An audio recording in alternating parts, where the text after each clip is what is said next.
You want to know what it's like to live like a local in Asheville, North Carolina? Here are 5 simple hacks.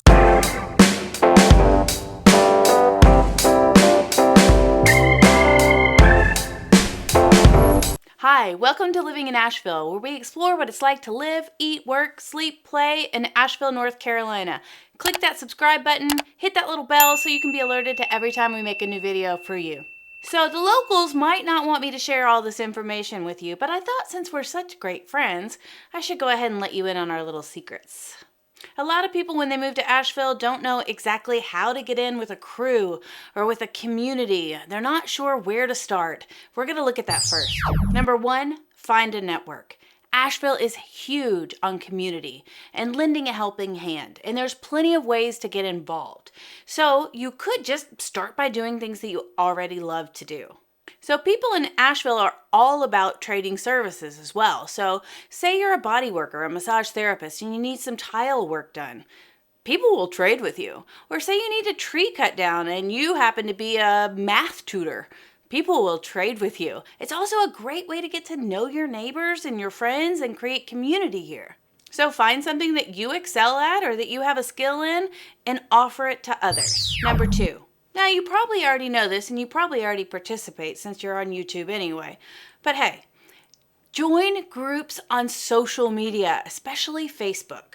There's tons of community groups out there and they have really helped me when we considered moving to Asheville by asking questions. I even found my house on a Facebook group on Asheville Mamas, which is a wonderful group. There are so many different clubs and communities online that you can join to gain community, but then meet up in person.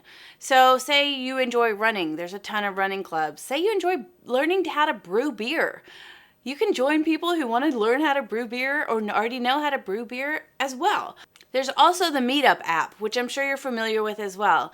And anything under the moon that you could imagine meeting up with people to do or explore is on that app as well. So like I said, how we bought our house in Asheville is I posted on Asheville Mamas, a group for mamas obviously in Asheville, that we were coming to the area, we were looking for a house, we were having trouble buying because we were living somewhere else at the time, across the sea, and was anybody thinking about selling their home? And guess what? Someone wrote me back and they said, yeah, I talked to my husband last night, we want to sell our home. Do you want me to send you some pictures? And I was like, yeah, sure, please. I worked with a realtor on the ground here to help me check it out and go through the whole process because of course I wasn't here and I wanted representation. And it was really pretty amazing. So don't undervalue these groups online. It's a wonderful way to get information, create connections with people here, and also just explore the area. A subsidiary of Asheville Mamas is called Families Moving to Asheville and Living in Asheville as well. Wonderful resource for everything from schools to neighborhoods and everything about moving to Asheville, so check that one out. Also, social media groups are great for buying and selling things like Marketplace or the Buy Nothing group in Asheville. So if you're getting here and you have nothing or you're moving with very few belongings, then that's a great way to stock your place. Number 3, hack for living like a local in Asheville. When in Rome. Guess what? Asheville is a tourist town. You probably already know this as well, but we have 4 million tourists that come through yearly right now. So does it do you any good to really fight the crowd or fight the fish going up the stream? Probably not so much. So one hack that you can think about is when you're thinking about making money or a career or how you want to live your life is go with the flow of the tourist season or with career opportunities. If you can find your niche in catering to people who are coming here and sharing that profit that they make off the tourism business here in Asheville, then you would have a sustainable income probably that's not going anywhere anytime soon. One way to do that is to buy an Airbnb or make a home that you have into an Airbnb. Airbnbs are really, really popular in Asheville. There are some different schools of thought on that, and just a couple things that you'd want to know about that particular situation is inside the city limits. There are strict regulations on that, so you would need to go outside the city limits and then check if it was in a neighborhood that allows it. But there are a lot of families here that rent spaces in their home for that extra income and financial stability. Other people are tour guides, or chefs come here to open up their own food trucks. There's enough to go around for everyone, and it's only growing. Number 4, know your local haunts. So this is kind of in relation to the last one with all the tourism business.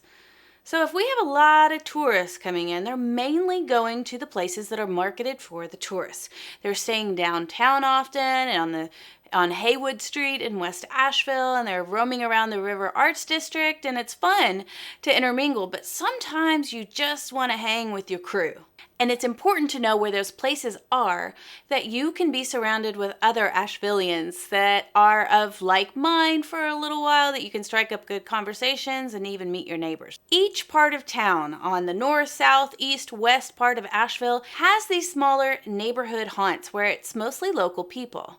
It could be a small diner, it could be a local barbecue restaurant, it could be a dive bar. Whatever it is, it's close to your neighborhood, you don't have to worry about long lines, and you probably know who's sitting next to you. There's also events that are mostly marketed just towards Asheville people. They're not for the mainstream society. They might not even be in an event space that's public. It might be in someone's home or even in a private rented facility. And when you get tapped into those, they're pretty powerful because there's some really cool stuff that's going on. We'll make a video about that as well. And one thing that we do so much here is once we know our neighbors and we have some good friends, we have tons of potlucks. And so really a way to get together on the cheap and for everybody to contribute and really enjoy a lively social environment is to gather at somebody's home and bring a delicious dish that you can all share. Number 5. Annual memberships. Asheville, as it is, has a ton of really fun and cool stuff to do. We have the East Asheville Recreation Center outdoor pool, which is perfect for parents and kids because they have lifeguards that are just totally have eyes on the kids. The pools are safe. The parents can relax and kind of hang out. They have good music pumping, and you get to see everybody that you know. And if you get an annual pass to the Biltmore Estate, you can live fancy full time. It's always fun to go onto the grounds. There's trails that you can ride bikes or hike. There's a playground for the little ones. There's a petting zoo. If you have visitors in town, then you get in a little bit less expensive, and you can bring friends and family in your car after 5 p.m., as many people as you can fit in there. And don't forget the Nature Center right in East Asheville, where you can see bears and deer and wolf and all kinds of different wild animals. The little kids love it. It is super inexpensive. It's like $80 a year, and you can go in and out as you please. We go there, once every 2 weeks, something like that. My kids know it like the back of their hand. We bring a picnic lunch, and it's a full half day at least entertainment.